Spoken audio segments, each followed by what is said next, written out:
I'm asked by a young lady I know what kind of morals I have. Morals? On what level? Morals? Well, what kind of morals do you have? Well, I guess I'm not a moral person. Why not?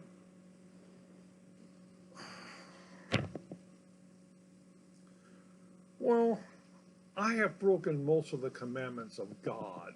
Those 10 commandments of God. Yes. And of course, very likely I've also broken the 603 commandments that the Jews have, being a human, that God has put down. Like what? Well, okay, let's say, while I cannot have gods before me, or your God, that doesn't mean I can't have gods after your God. It says in the Genesis, in the Torah, I cannot have gods before me. You know, if I was a god, you cannot have gods before me. The problem is, but I can have gods after me. But I didn't say that. Well, it's in the Torah, in the Bible. That must be what you mean. When it comes comparing to me, oh boy, I should have written that differently. Oh, oh well. And of course, it makes the Christians and the Jews rather. What kind of person are you? You don't have any morals. And of course, the other gods are my other gods. Would be if I had other gods. If I was from India, I would have these other gods.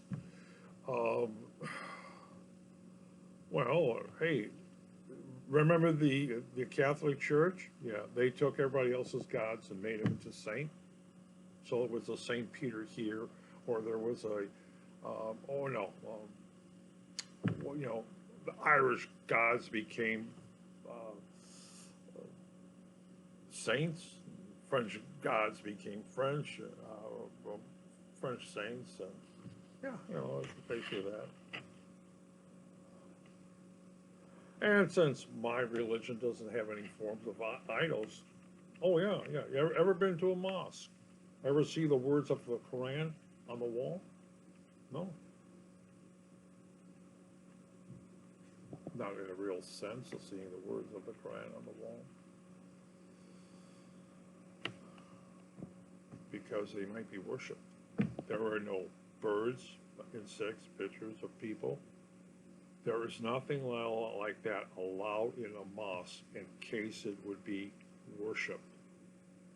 So if you go to the Middle East and see a picture of some past hero sitting in a mosque as a picture, that offends the Prophet Muhammad, who to this day has no picture of him ever being reproduced, since there was no picture.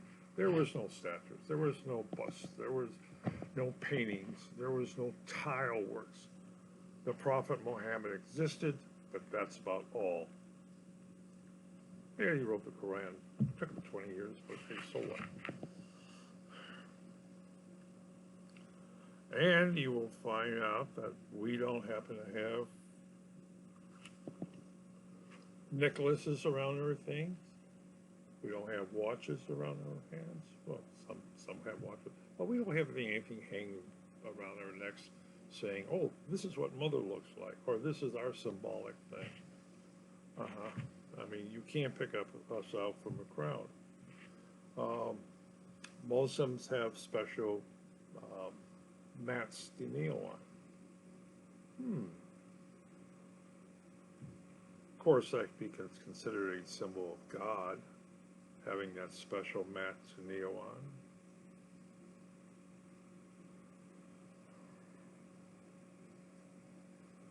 Yeah. very, that mosques have to be built in a certain way as not to have anything in that mosque that can be interpreted between the person kneeling in Mecca. So watch it. Any windows, you gotta watch it. Any doors, you gotta watch it. Yes. Anything that protrudes from a wall, you gotta watch it. When the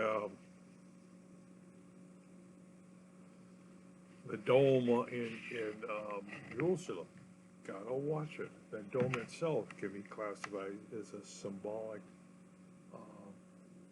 idol. If you're outside of that, you gotta watch where you bow.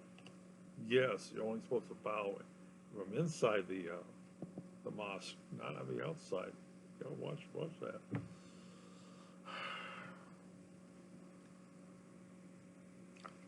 And the misuse of God's name, I am very guilty of that.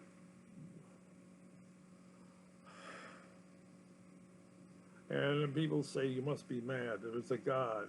Well, yeah. The lightning God, until Ben Franklin came along with his lightning rod.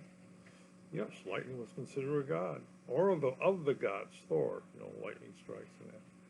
And it seems that all the churches in New England, a lot of the churches had high steeples, and God burned them to the ground, hit them with a lightning strike. A lot of bell ringers and these things got electrocuted.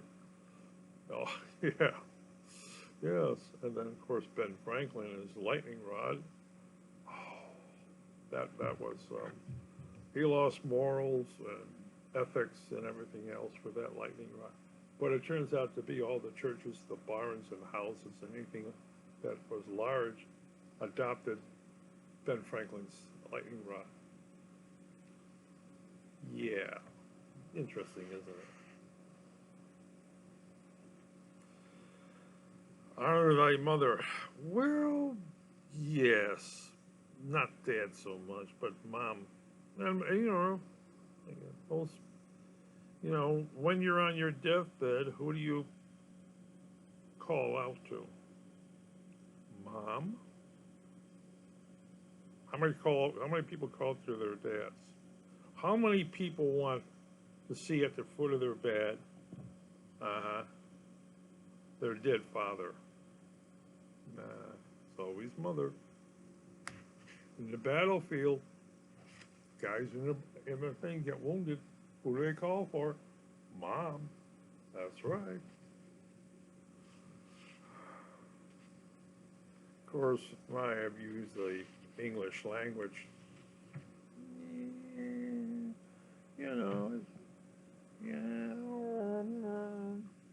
I have misused the English language, both in voice and on paper. Yes, I have. I have butchered it, you might say, shredded it, you might say. Have used a 4-letter words, 3-letter words. Did I make a 2-letter word or more letter words? And I have murdered my brother many a times on a chessboard or a video game. And sometimes in playing baseball, I out-hit him. Sometimes I like to hit him. And, and I'll, and there's this thing, how many girlfriends you've had, Well, not many. And usually it's because I can't dance, 2 left feet, I mean 2 left feet. And when I sing, I just butchered the song. Off key, I always do. And when it comes to telling jokes, I don't remember jokes. And of course there's my neighbor's wife.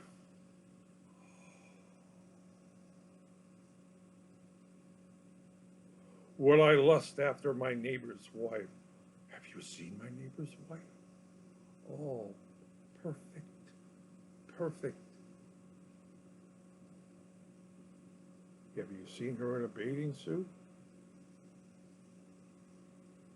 She's not too much, and she's not too less. She keeps care of her body, and all these years I would see her. Even when she was divorced from her husband who lusts after other women, and she divorced, I look at that and I say, hi, good morning, that's it.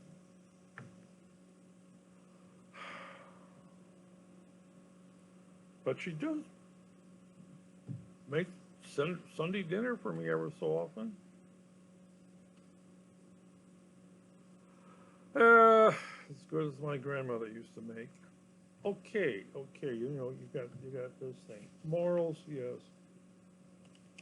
I do on occasion steal the words from other great writers, sentences, paragraphs. You know, somebody says, I honor their writings, but I don't put down the paragraph at the bottom of the paper, say I stole it from this guy. Or I rearrange the words, which you can do. There is a program online that you can take a paragraph that somebody else has written and punch it in, and it changes the paragraph around so it's your original words. Huh? Wow. And do I bear false witness against my neighbor?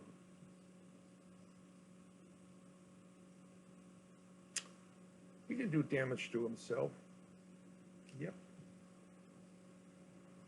You know, his wife is away, and he brought home his girlfriend.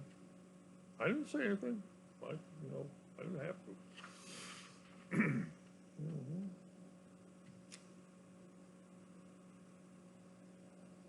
So what am I going to do?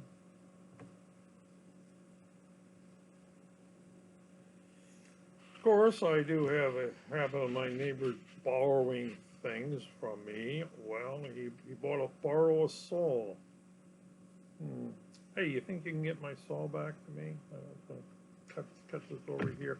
Oh, I have to find it first.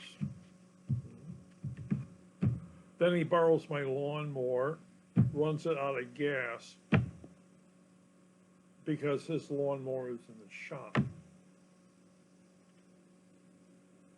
Oh, it's in the shop, huh?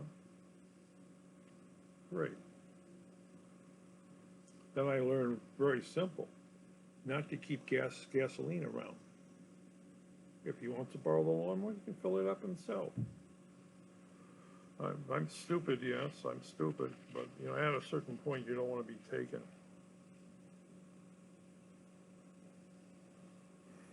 Sometimes I wish that there was a God to turn some of my neighbors into pillars of salt. Yeah.